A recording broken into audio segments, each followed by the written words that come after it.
Before we start, I need you to stay until the end of this video because today we have three stories that are going to make you feel things you didn't expect to feel on a Tuesday. First, a retired neighbor who spent 3 years making a couple's life a living nightmare. Complaints, threats, city calls, he thought he was untouchable. He had absolutely no idea that the one phone call he made to destroy them activated something that destroyed him instead, and he never saw it coming. Second, a single mom working double shifts at a diner, smiling through exhaustion every single night, while her manager reached into her tip envelope and took what wasn't his. For 2 years. She said nothing, she just wrote everything down. Every single dollar. And when she was ready, she didn't confront him. She did something so much worse. And third, a young couple who saved for years to rent a decent apartment. They paid on time, every month, never caused a single problem.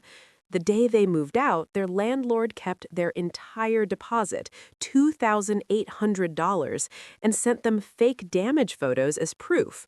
What he didn't know was who he was dealing with. He had done this to 6 families before them. They were the first ones who didn't walk away. 3 ordinary people, 3 moments where someone decided to take advantage of them. 3 moments those people will regret for the rest of their lives. Stay with me. It's all coming right now. Story 1. I want you to picture something. You spend 8 years eating rice and beans so you can buy your first home. 8 years of saying no to vacations, no to new cars, no to anything that wasn't that house. And then, the day you finally get there, the day you're standing in your own yard holding your own keys, your neighbor walks up to the fence and looks at you like you don't belong there. No smile, no welcome, just a warning. Kevin and Sarah didn't know it yet, but that man, that retired, bitter, miserable man with nothing to do but watch other people live, was about to make the next 3 years of their lives absolute hell. And then he was going to make one phone call that he thought would finally get rid of them, the same phone call that ended everything. For him. This is Kevin's story, and I promise you, the ending is worth every second.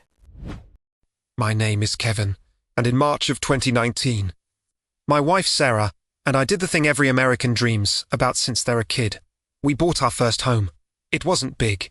3 bedrooms, 1.5 bathrooms, a 1-car garage, a small backyard with an old tree in the corner that Sarah had already decided was perfect for a hammock, but it was ours. Every cent of that $23,400 down payment was saved over 8 years. 8 years without expensive vacations, without new cars, without fancy dinners.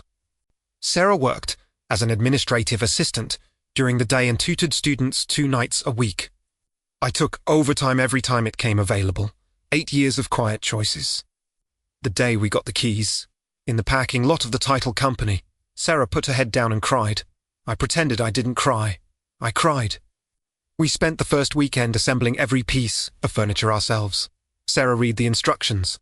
I ignored the instructions. She got frustrated. I built it wrong. Truque appartamento. Built it again the right way.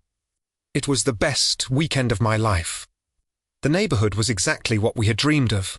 Well-kept houses, kids riding bikes, neighbors who waved when you drove by. We had landed somewhere good. Or at least, that's what we thought. The man who lived next door was named Richard Booth, 62 years old, retired for years, no children, divorced, and after meeting him, I completely understood why. Richard had exactly the kind of personality that becomes dangerous when a person has nothing left to do with their time. He mowed his lawn twice a week, swept the sidewalk every morning at 7 sharp, organized his garage like an operating room. And he watched everything. In our very first week there, He walked up to the fence, crossed his arms, and said, without smiling, without properly introducing himself, "Just so you know, around here we mow every week." That's how the neighborhood works. Sarah looked at me. I took a deep breath. "Thanks for letting us know, Richard," I said. And that's how it started. For the first 3 months, we tried to be good neighbors. We waved. Sarah once brought over cookies. He thanked her without opening the door, all the way, and closed it before she finished her sentence. But Richard had decided something about us before he even knew us. We didn't belong there. The complaints started small. The dog barked once at 8 in the evening. He knocked on our door. Sarah put a flower pot on the windowsill. He said it hurt the neighborhood's aesthetic. I left the car on the street one Friday night. He left a note on the windshield citing some HOA regulation. Every single detail for 3 years. 3 years of notes, of stares, of complaints to the neighborhood association, of calls to the city about our dog, our lawn, our fence. 3 years of Sarah asking me not to react, of me swallowing what I wanted to say. "It's our house," she'd say. "We're not going to let him win." And we didn't, until the day I found the envelope. It was a Tuesday in October of 2021, city envelope in the mailbox. My heart sank before I even opened it. The letter stated that we had received an anonymous complaint alleging that the garage on our property had been constructed without the proper municipal permits. The city was required to investigate.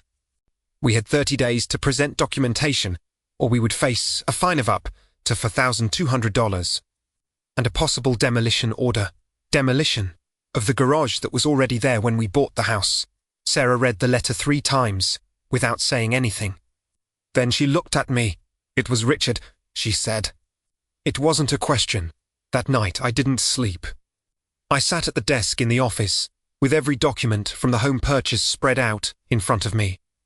Title deed, inspection report, full property history. And I found it. The garage construction permits. Approved by the city in 2003. Signed.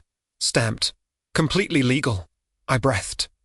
But then, and I still don't know exactly why my brain went there. Exhausted and angry at 2 in the morning, I started thinking, if the city was required to investigate our property because of an anonymous complaint, what happens when someone files a complaint about Richard's property? I closed the laptop. Went to sleep, but the idea didn't go with me. Over the next 3 days, I did something very simple. I researched. Our city has a public portal where any citizen can look up the permit history of any property. It's public. It's free. Available to anyone with internet access. It took me 40 minutes to find what I needed. Richard's backyard deck, that massive wooden structure he used to drink his morning coffee while looking down at me, had been built in 2011 without a permit. Without an approved inspection, without a single piece of municipal documentation.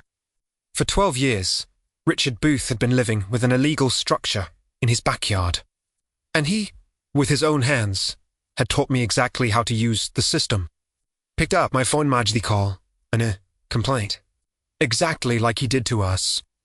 What I didn't know, and learned afterward, is that when the city receives a complaint, they don't just investigate the specific structure mentioned. They investigate the entire property. 2 municipal inspectors showed up at Richard's house on a November morning.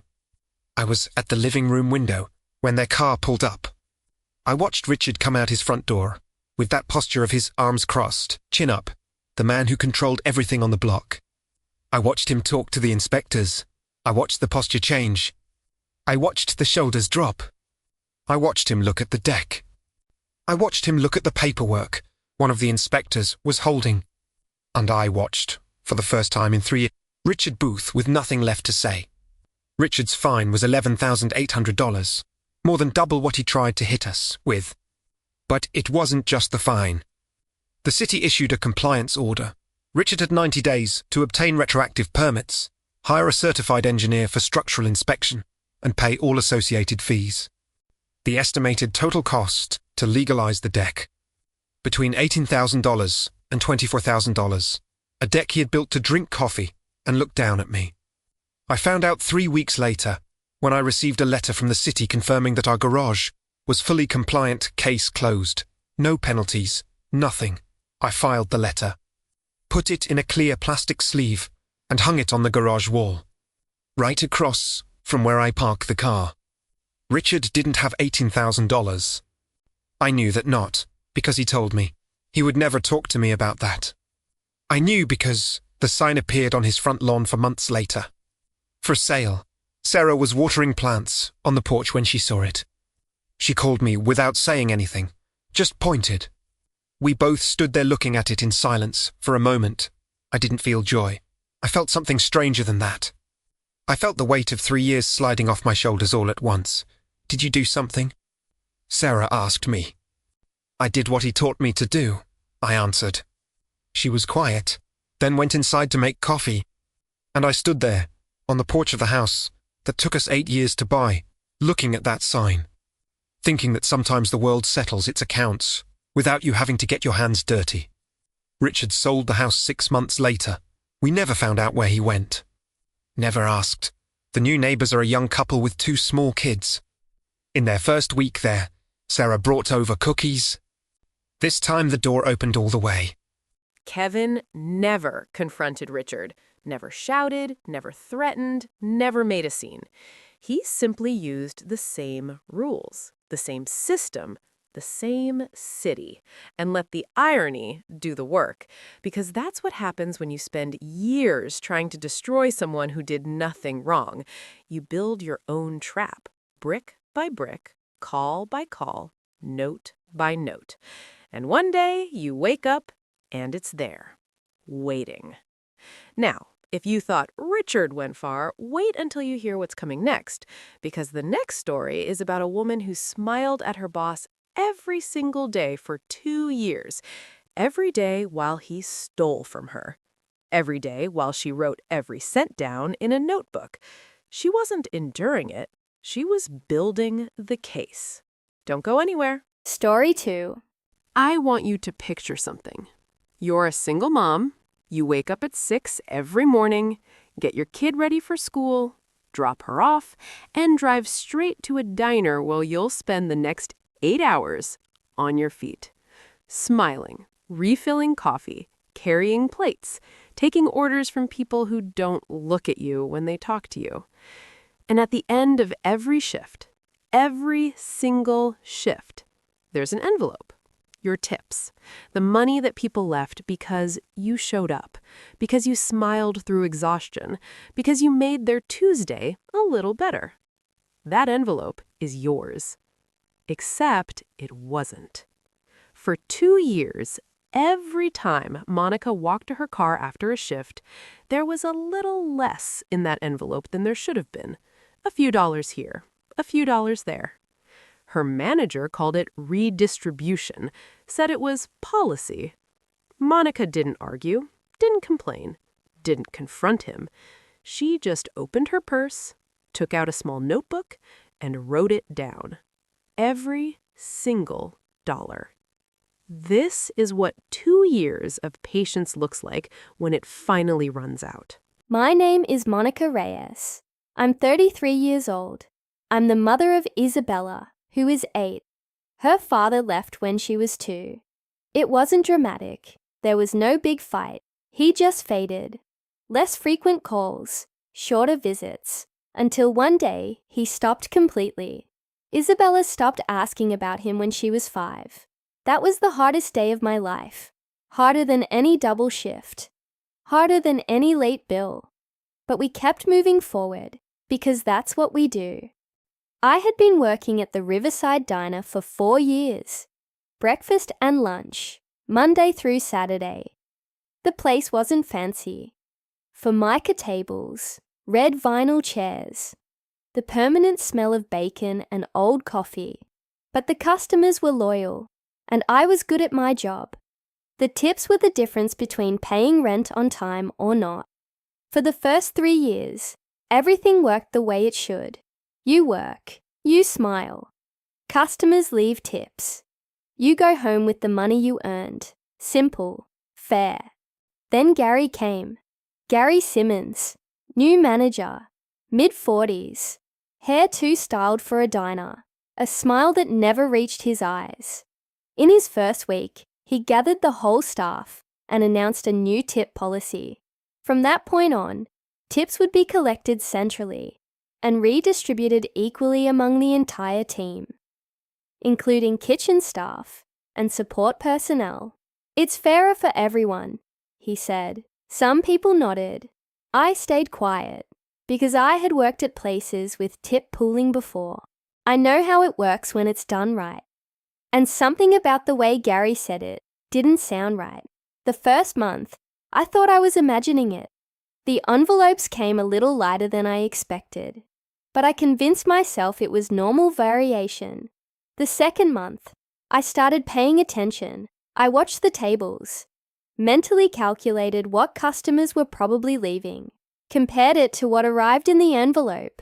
The third month, I stopped convincing myself of anything. The numbers didn't add up. And when I asked a coworker, quietly in the bathroom, away from Gary, she looked at me in a way that told me everything. "Don't ask," she whispered. The last person who asked got scheduled only for Sunday morning shifts, until she quit. I went home that night, sat at the kitchen table after Isabella went to sleep, and stared at the ceiling for a long time. Then I went to the drawer, got out a small notebook, and started writing every shift, every table, every estimate, date, table number, how many customers, bill amount when I could see it, estimated tip based on industry average, 18 to 20% for good service, which was the only kind of service I provided, and next to it, what arrived in the envelope. It wasn't perfect. They were estimates. But after weeks, the estimates became patterns, and the patterns became evidence. Gary was keeping approximately 22% of the total weekly tips. He wasn't redistributing it to the kitchen. He was putting it in his own pocket. I calculated what he had stolen from me in just the first 4 months. 1,340. I closed the notebook, kept showing up to work, kept smiling, kept writing. Over the next 2 years, I learned more about labor law than I ever thought I'd need to know. I researched on nights after Isabella went to sleep, at the library on my days off, and I learned something fundamental. In our state, managers and supervisors are legally prohibited from participating in any tip pool. It's federal law. The Fair Labor Standards Act makes it explicit. Gary wasn't just being dishonest. Gary was committing wage theft, a crime. I also learned that the State Department of Labor accepts complaints with documentation, that they investigate, that when they find violations, they require repayment of all stolen amounts, with interest, and fine the business. I learned that whistleblowers are legally protected against retaliation. I closed the computer, opened the notebook. 22 months of entries. It was time. I walked into the Department of Labor office on a Thursday morning with the notebook, a folder with copies of my pay stubs, and a list of 5 co-workers I knew had gone through the same thing. The investigator who saw me was named Patricia. She flipped through the notebook in silence for a few minutes, then looked at me over her glasses. "How long did you keep this record?" 22 months, I said. She looked back at the notebook. "All right," she said. "Let's see what we have here."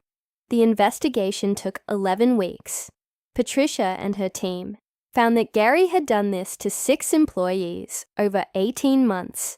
The total amount stolen was $43,200. Gary was fired the same week the investigators showed up at the diner. I was working that day. I watched him walk out with a box of personal belongings. He looked at me when he passed my section. I was smiling. The same smile as always. This time it was different. I received $8,400 in back tips, plus $2,100 in punitive damages. $2,500 in total. I paid 3 months of rent ahead, opened a college savings account for Isabella, and bought a new notebook. Because old habits die hard, especially the good ones. Monica wasn't a lawyer. She didn't have money to hire one.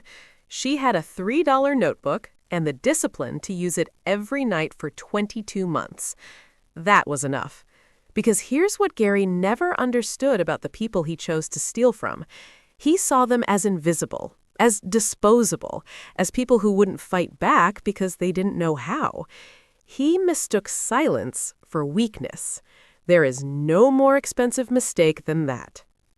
Monica didn't confront Gary, didn't shout, didn't make a scene. She simply documented reality and let reality speak for itself. Now, I need you to stay just a little longer because the next story is about a young couple who rented an apartment, paid on time for 3 years, left without a single scratch on the walls, and their landlord kept every cent of their deposit, sent fake damage photos as proof, thought they were just another young couple with no money to fight back. He didn't know he had done this to 6 families before them, and that those 6 families never did anything. This couple did.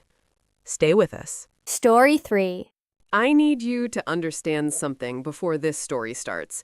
This isn't about money. Well, it is about money. $2,800 to be exact, which for a young couple just starting out is everything. That's 2 months of groceries. That's a car repair fund. That's the difference between breathing and drowning. But this story is really about something else. It's about a man who had done this exact same thing to 6 families before them. 6! And every single time, those families swallowed it because they were tired or broke or didn't know they had options or just couldn't face another fight. He counted on that. He built his entire system on that. What he never planned for was a young teacher and a woman who worked in a notary office walking through his door. One of them knew exactly how people document things when they want the truth to hold up in court. The other one knew exactly how to stand in front of a judge and make a case. Together, they were the last people on earth this landlord should have tried to steal from. This is their story, and it ends in a courtroom. My name is David. My wife's name is Claire. In September of 2020, in the middle of everything happening in the world, we signed the lease on a 2-bedroom apartment in a mid-sized city in Ohio. $940 a month. $2,800 deposit. 3 months rent. The landlord's name was Frank DeLuca. Early 60s, white hair, firm handshake, easy smile. The kind of man who seems trustworthy at first impression, only at first. But we didn't know that then. Then, we were just happy to have a place. Claire had been working at a notary office for 2 years. You spend enough time at a notary office and you develop a very particular relationship with documentation, with dates, with proof. On the day we moved in, before we brought a single box inside, Claire spent 45 minutes photographing every inch of that place. Every wall, every floor, every window, every light switch, every baseboard, every corner of the bathroom. 387 photos, with date and time in the metadata. I asked if she was overdoing it. She looked at me. You can never overdo documentation, she said. I learned not to question Claire on matters of documentation. We lived in that apartment for 3 years. We paid rent on time every single month, 36 months, without a single late notice. When something broke, we reported it in writing, always in writing, Claire insisted, and kept the responses. When we decided to buy our first home and gave notice that we were leaving, we did it 60 days in advance, as the lease required. On move-out day, we repeated the process from move-in day. Claire photographed everything again. 387 photos in, 412 photos out. The apartment was in identical condition. Better, actually. We had painted 1 bedroom with Frank's written permission. We handed over the keys. Frank smiled. Everything looks good, he said. The deposit will arrive within 30 days. We left thinking we had been good tenants. And we had been. It just didn't matter to Frank. The letter arrived on day 29, 1 day before the legal deadline. Frank informed us that after a detailed inspection, He had found significant damage to the apartment that justified retaining the full deposit. $2,800. Retained in full. Attached to the letter, photos. Photos of a brown-stained and torn carpet. Photos of walls with deep holes and marks. Photos of a bathroom with broken tiles. Claire and I looked at those photos for a long time, in silence. Then she went to the computer, opened the folder with the move-out photos. Our apartment carpet was gray. The walls were white and untouched. The bathroom had beige tiles in perfect condition. Frank's photos were from a different apartment. He hadn't even bothered to photograph ours. Claire was quiet for a moment after we realized what we were looking at. She didn't get angry, at least not outwardly. When Claire is really angry, she gets quiet and starts organizing things. "He's done this before," she said. "How do you know?" I asked. "Because he was too careless. Someone this careless has done it many times and never faced consequences. He's not afraid anymore." She opened another tab on the computer, went to the Municipal Court Records website, typed in Frank DeLuca's name. 6 cases, 6 small claims court actions over the last 8 years, 6 tenants who had tried to recover their deposits. Frank had won all 6 because none of them had enough documentation. Claire slowly closed the laptop, looked at me. "7th time is ours," she said. "Small claims court doesn't require a lawyer. Any American citizen can file a claim for up to $10,000, depending on the state, and present their own case before a judge." That's exactly what we did. Claire prepared our presentation like a notarial document. Organized folder with an index.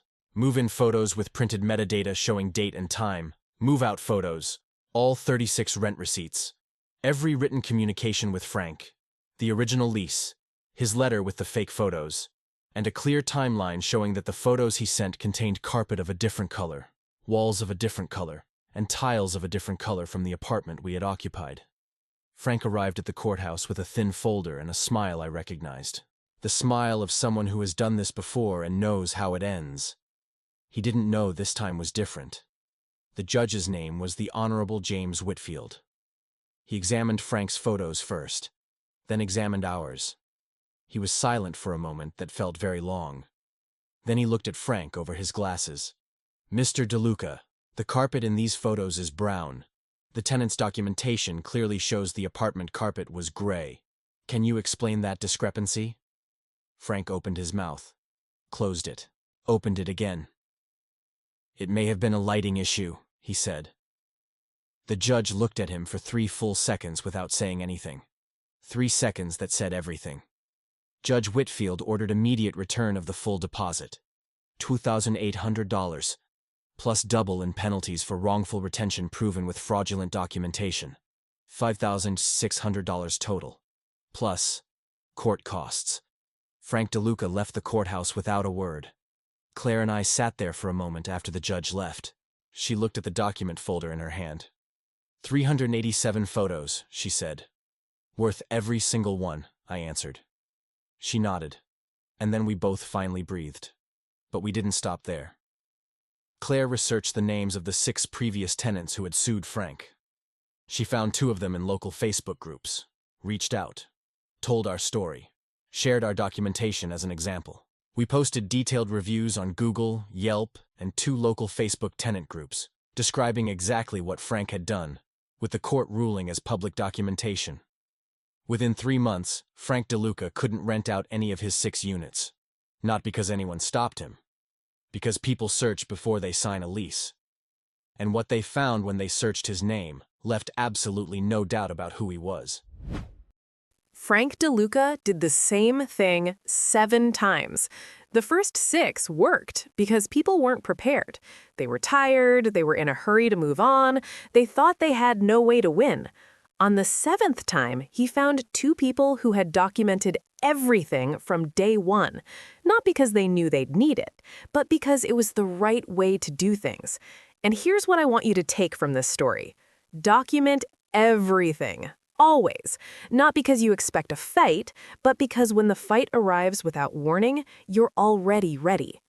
387 photos took $5,600 out of the pocket of a man who spent 8 years robbing families. 387 photos.